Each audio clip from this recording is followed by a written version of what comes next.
In recent years, science and technology have significantly changed our world, making life more convenient and modern for many people.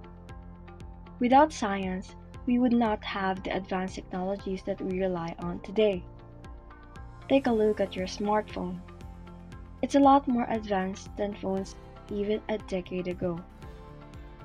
Technology has an impact on everything around us, including our TVs and fans. This transformation brought about by the collaboration of science and technologies have influenced the way we live. Our group conducted an interview with a professional worker to find out how science and technology have affected his life and career, and to comprehend the significance of this impact. Good day, everyone. In partial fulfillment of our final requirement in the Science, Technology, and Society course, we are gathered here to conduct a short interview with a Filipino expert, especially a professional whose profession or expertise is aligned with science and technology, to gain insights that will help us develop our knowledge in this field. I would like to extend a warm welcome to Dr. Marco Escarial. Doc, your presence here is truly appreciated, and we are grateful for your willingness to share your expertise with us. So, before we dive into our conversation, let me introduce myself first. I'm Eliza Jane Manzanadis, and joining me are my group mates. So, for you, Doc, to get to know them a bit better again, allow me to introduce them, each of them. So, first is Miss Kimberly Aranton. Next is Miss Shane Felipe. And also we have here Miss Justine Humabong and Jonalyn Laureta. Also here with us is Miss Julie Ann Rabino. And lastly is Miss Maria Cristina Recome.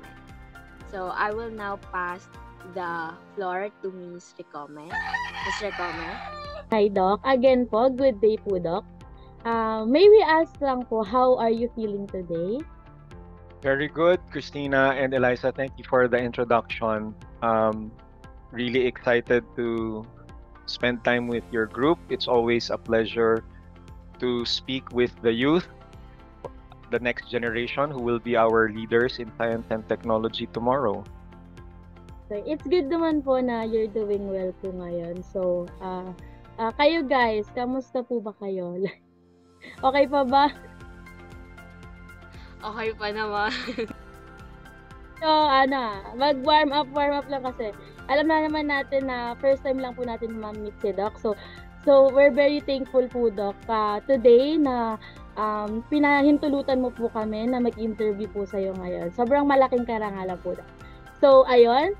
Before po tayo mag-proceed sa actual interview, I would like to ask if Doc, is this your first time to be interviewed relating to this science and technology po? Very good question. It's my first time to be interviewed by students, particularly on science and technology. There have been other interviews in the past, both live and online, or rather face-to-face and online, but on other topics.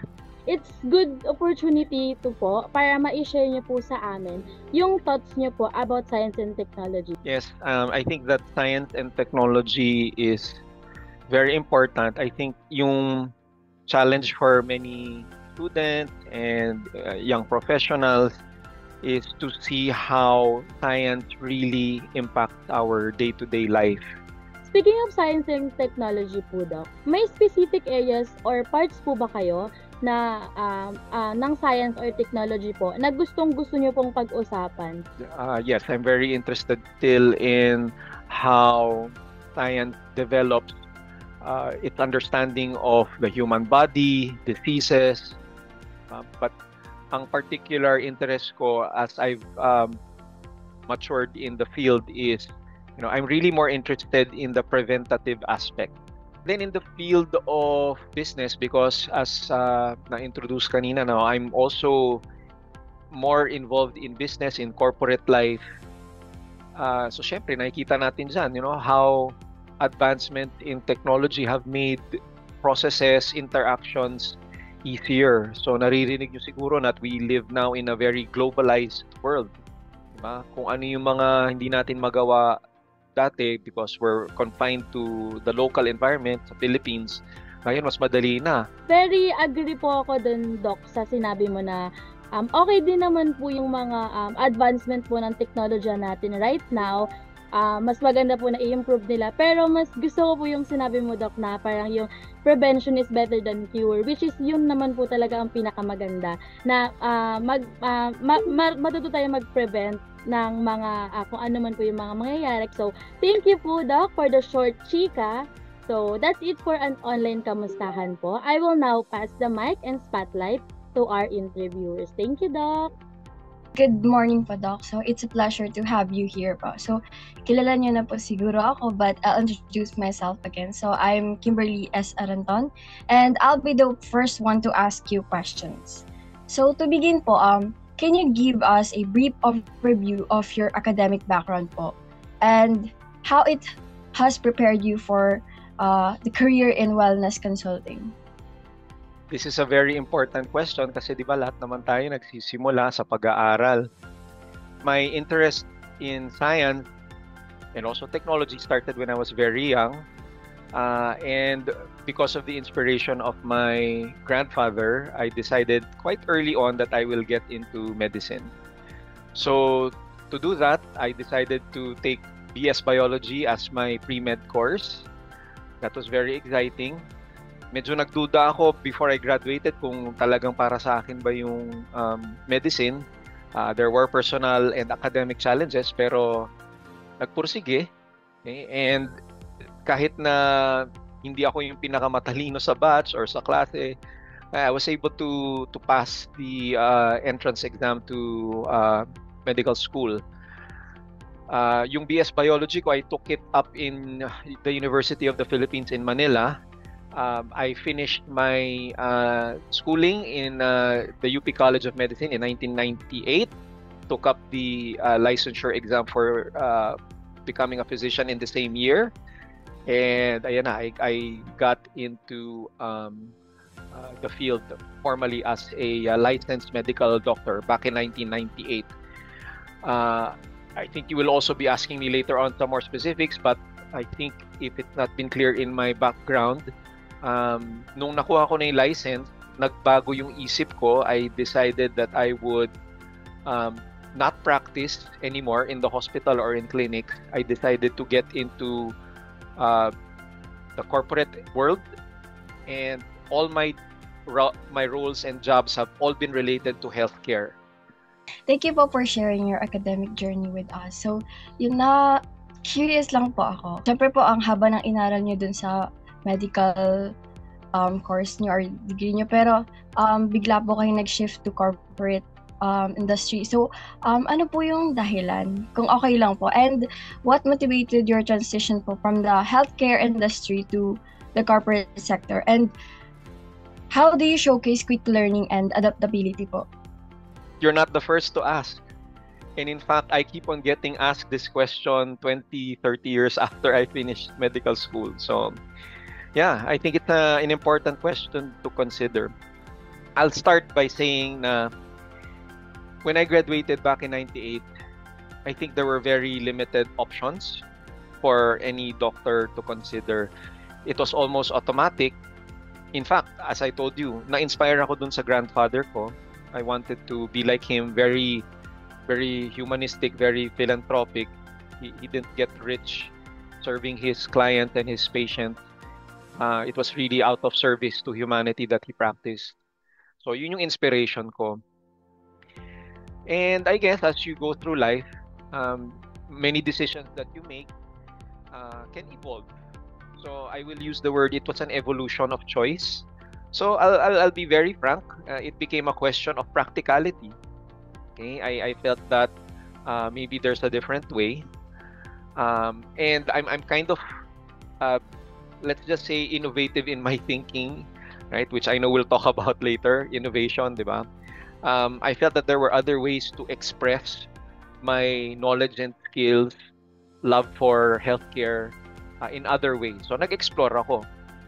It's impressive lang po how you managed to adapt to a new environment po. Kasi di ba usually po sa pag-medical students after college, they go straight to their chosen field. Pero ikaw po, nag-take ka rin po ng risk na pasukin yung business world. So kudos po for how you've implemented one of the key qualities of a successful business professional. So for the next question naman po, in your field, how do you foresee emerging technologies shaping the future of medical practice and the business landscape na din po? Yeah, I love your questions. Let's get straight to the point. Siguro naman, nakikita natin sa news at pinag-uusapan sa kahit saang larangan ngayon, di ba? Yung AI, right? Artificial intelligence, it's the buzzword of the year, the century, our times, especially for you who are still in the university studying. When you graduate, you will be benefiting from the advancement in AI. So how do I see AI, for example, playing a role in healthcare in particular? Napakadami niyan. Unang-una, and maybe you've seen this in the news as well, one of the key challenges that you are going to hear about in the coming years is antibiotic resistance. Kasi, di ba, alam naman natin, pag nagkasakit, lalong-lalo na Pilipino, many times nagsa-self-diagnose, kumukuha ng gamot sa pharmacy. Many of these self-prescribed, quote-unquote, prescribed. Dahil nga, because of technology, nagre-research sa internet, pag may ganito akong cough and cold, ito yung okay na gamot. And sometimes the recommendation is the antibiotic. Minsan, nabibigyan sila kahit walang prescription ng doktor. Magsasabi lang sila sa over-the-counter sa pharmacy at meron na silang antibiotic. So, ang nangyayari, either wrong medicine or wrong way of taking the medicine. This has led to what we call antimicrobial resistance to antibiotics. Right? Ano yung implication yan? Pakonti ng pakonti yung mga gamot na maybe sa laban sa mga mikrobyo. And for many decades, we didn't have any new antibiotics. Just recently, as we closed out 2023, there were news na may na-discover na for the first time in many years, there's a new class of antibiotic. How did they discover it? Through AI.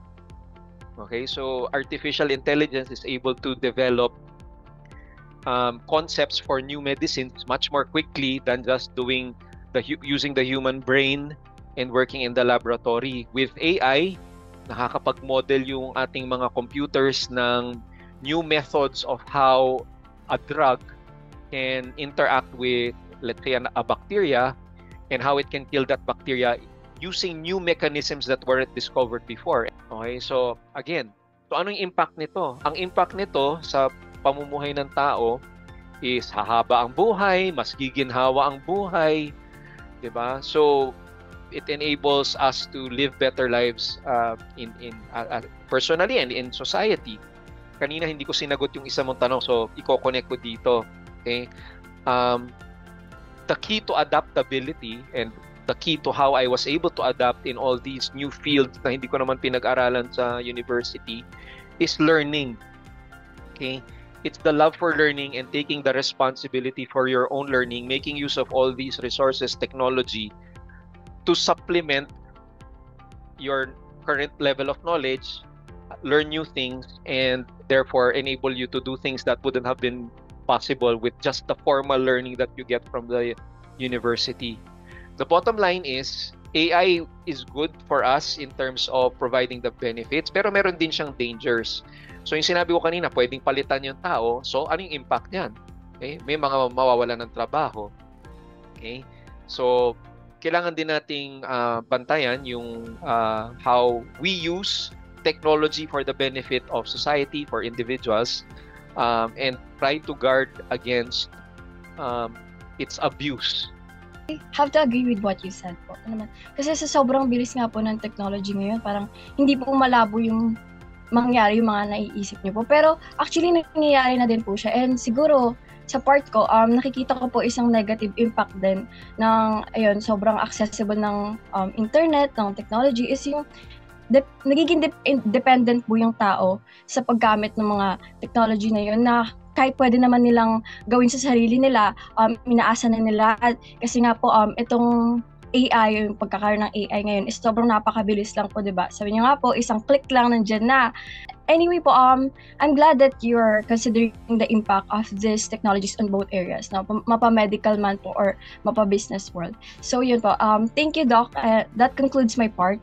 The next set of questions po will be presented by Ms. Shane Felipe po. I'm Shane Felipe, and I will be the interviewer for the next following questions. So, ready ka na po ba, Doc, for the next following questions? Game na, Shane.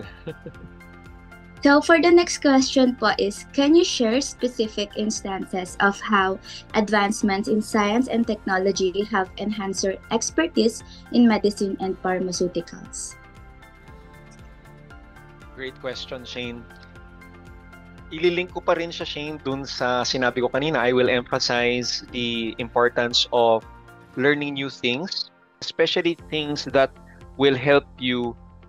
So for example, for those of you, after you graduate, you get into a job, or let's say you become a scientist, diba? Madidiscover mo yan na yung mga natutunan mo sa paaralan, that just gives you the foundation. Okay? So, if you want to learn new skills, and I think you and I know, Shane, na the advancement in technology happens so fast. Diba? Every year nga, may bagong iPhone. Ang AI, yung pag tinignan mo yung sinabi ko kanina ng ChatGPT, nasa version 3.5 na ngayon. May version 4 na. Maya-maya may version 5 na. So, technology is so rapidly developing that it's almost impossible now to keep up to speed with the latest, di ba? Pero yan yung una kong sasabihin na suggestion ko for those of you who are listening in this interview. You need to take advantage of technology to help you learn new things that you would never have learned in school. Okay? The second area na sasabihin ko, Shane, which I will now relate to my personal experience. I think I shared earlier dun sa ating opening section, I'm really more interested in the preventative aspect. I'm also really more interested now in, making sure that as you engage with people, with clients, with patients, it's the relationship side that you need to take care of. Sinabi ko kanina, we're all in the science and technology field, pero madali kasing makalimutan yung relationship, yung human side. Now, the one area that I really like about technological advancement is yung communication. Communication is really important in making sure that we share our ideas in a proper way, in a good way, in a way that's going to be easily understood. It's the same thing, for example, in healthcare when you're dealing with a patient, no? Para sa akin kasi, it's not enough that, I think some of you, siguro ikaw, Shane, nakapag-consulta ka na ba sa doktor? Yes po, pero hindi pa po sa online. Okay, so, di ba, usually, Shane, di ba, pag may sakit ka, pupunta ka sa clinic ng doctor, you sit for a few minutes, right? And usually, meron ka ng prescription, pagkatapos na 5-10 minutes, you're done with the consultation. Para sa akin kasi, like I said, when I first got into healthcare, I'm really interested in helping people not just, cure them from their sickness, pero yung preventative aspect, very important for me. How do you prevent illness? How do you prevent disease? So I have clients, not just in the Philippines, I would have clients in other countries. Okay, so it's a very good opportunity for people who are exploring new ways of doing business, doing coaching. I have clients who are for example, in Japan, or I have a client who's in the US. Diba? So, hanggang ngayon, natutulungan ako ng technology to make use of all the skills that I've learned that's related to healthcare and now wellness coaching to help people become better especially from a preventative aspect. Hindi ko lang sila tinutulungan to, get better from, let's say, diabetes or hypertension. We talk about lifestyle. Okay? Technology has enabled me to spend more time with clients from around the world, to get to know them as human beings, as persons, not just as people who need a prescription for a drug. Kung may clients po pala kayo international, so yung parang advantage po ng technology ngayon is nagko-communicate niyo po sila around the world. And ayun, so mahalaga po talaga yung preventative aspect. So let's proceed to the next question po, Doc. As someone with expertise in the medical field, could you discuss areas where you believe our country may be experiencing a lag in advancements in science and technology, and how addressing these gaps could benefit the healthcare sector? Diba? I think yung primary na sagot ko sa iyo, Shane, is in relation to access. Yan yung pinakamahalaga. How do people, not just in the cities, but especially in the outlying areas of our country, usually sa mga primary healthcare centers sila nagpupunta, barangay health centers, okay? We have that in the city, but it becomes more difficult as you go outside of the cities. So yun yung isang area na meron tayong malaking gap. Okay? Maraming hindi nakaka-access, not even primary healthcare centers in many areas. Okay? So I think that's the first key gap natin, yung access. Okay? And so how do you address that? You address that by, which I think the current government is trying to do, you try to bring the services closer to the people. Okay? By putting up infrastructure, more hospitals, more healthcare centers. Okay? That's one.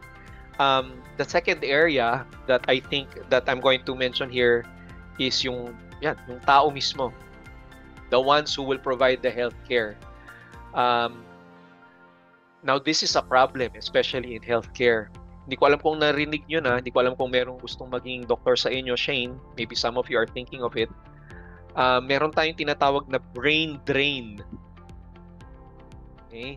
Marami sa mga nagagraduate na doktor, nurse, other healthcare practitioners, ang decision nila is umaalis ng bansa pagka-graduate. Okay?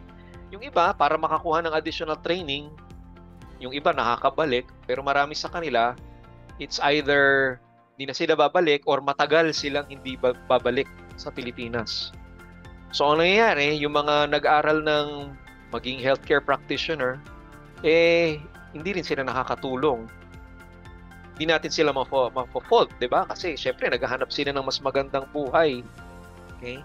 Now, how do you address that? That even more challenging dun sa una kong sinabing problema. Kasi systemic yung problemang yan, di ba? It's economics, it's finance, it's societal, di ba? How do you make people want to stay? Pero meron akong munting suggestion para sa government, sa mga leaders natin. It's not gonna solve the whole puzzle.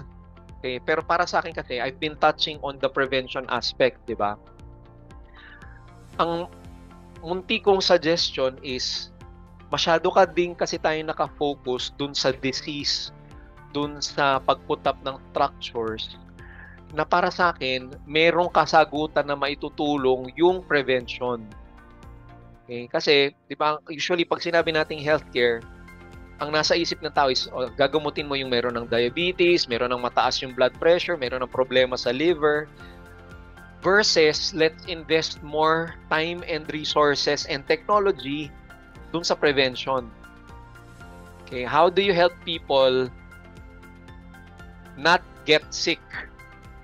Isip ko nga po, parang mahalaga po talaga yung prevention or preventative aspects when it comes to disease. Kasi yung iba po, parang mas nagfo-focus nga sila sa disease kung paano makukure, pero hindi po nila iniisip kung paano ma-prevent yung disease na to. So, and agree din po ako when it comes to access, limited lang siya sa rural areas.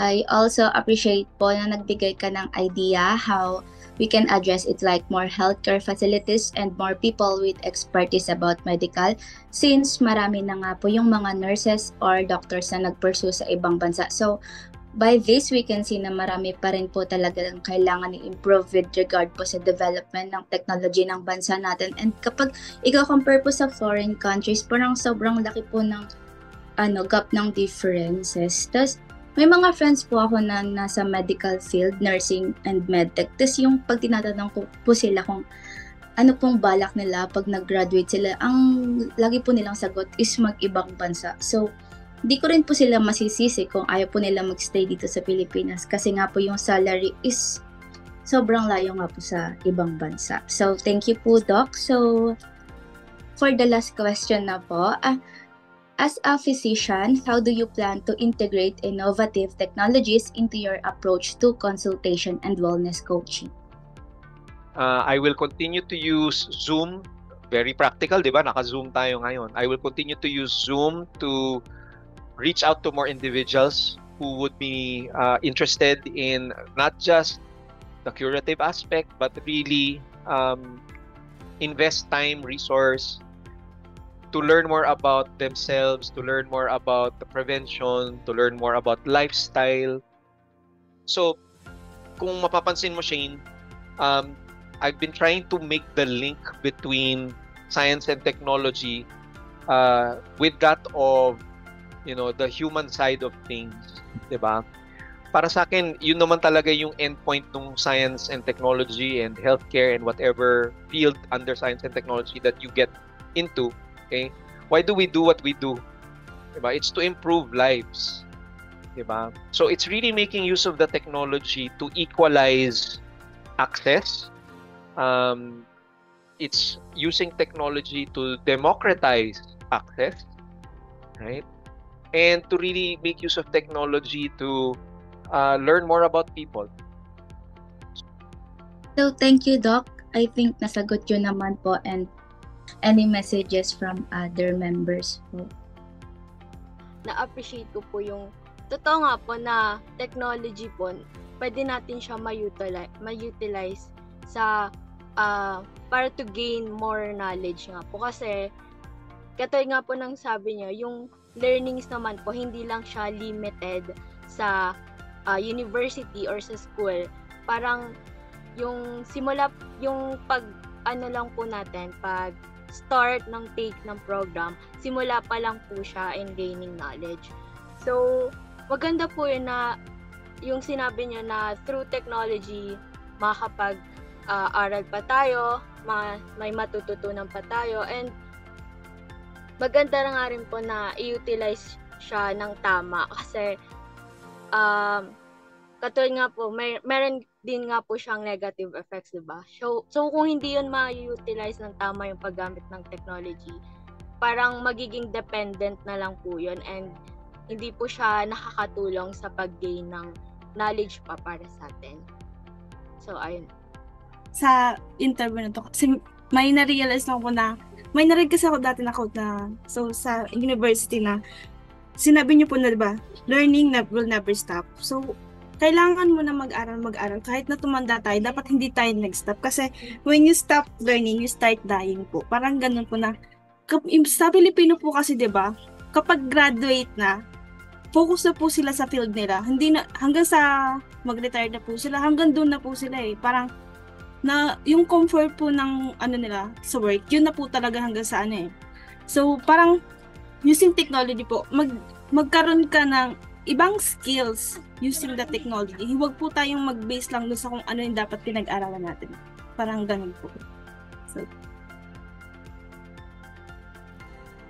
So, Sir Marco was very approaching po and napakabait niyang tao. Never namin na-feel na iba kami sa kanya. Talagang binigay rin po talaga niya yung very best niya. Para hindi namin ma-feel na uncomfy kami sa magiging interview namin sa kanya. And also, lahat po ng na-interview ng mga kasama ko, mga tinanong nila, nasagot din talaga ni Sir Marco in a way na mas maiintindihan namin yung sasabihin niya at magkakaroon kami ng knowledge sa lahat ng isasagot niya sa mga tanong namin. And overall po, it was great working and catching up with him. So, Thank you. Marami akong natutunan kay Doc pero ang favorite part ko is yung na-appreciate niya yung makabagong technology, kasama dun yung AI, which is kinento niya nga yung kung paano nakatulong yung AI sa bagong method sa paggawa ng antibiotics. So, para kasi sa akin na student, yung AI kasi nakakatulong siya sa akin sa pag-intindi ko ng mga lessons. Hindi kasi ako madali or mabilis makagets ng mga topics, lalo na sa mga mahihirap. So, yung AI parang nagiging teacher ko siya kasi na-explain niya sa akin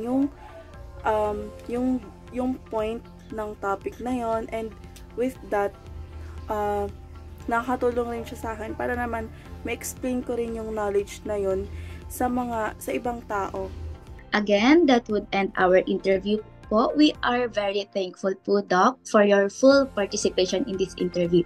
Do you like to add some message po to sum up this interview? Pwede niyo po i-share yung overall thoughts niyo po about this interview. Magpapasalamat ako sa inyo, Shane, for giving me this opportunity to engage with you. Again, very inspiring sa akin na makapag-reach out sa mga next generation natin of science and technology graduates. I wish all of you the best. Pagbutihin ninyo ang inyong pag-aaral, and then katulad nga ng nasabi natin kanina, the learning never stops. Sana maging successful kayo not just in your studies but in your future careers, and I'm sure na marami kayong maitutulong sa ating lipunan. Maraming salamat sa pagkakataon na ito. Good luck to everyone. Ang tungkol nga po na sa sinabi nyo na iba yung coach and client relationship sa doctor and patient relationship, doon ko po mas lalo na-appreciate po yung mga tulad po ninyo na despite sobrang daming ginagawa, nakukuha pang gawin yung mga ganung bagay. Not just because you'll gain something or it's your job, but because you love helping other people. So, ayan po. And ginagawa mo po yun sa pamamagitan ng pag-utilize na technology, sa pamamagitan ng mga iba't ibang platforms tulad na po ng Zoom, Gmeet, Teams, and other social media kung saan pwede kayo makipag-connect, mag-form ng connection and relationship sa ibang tao. So, yun lang po.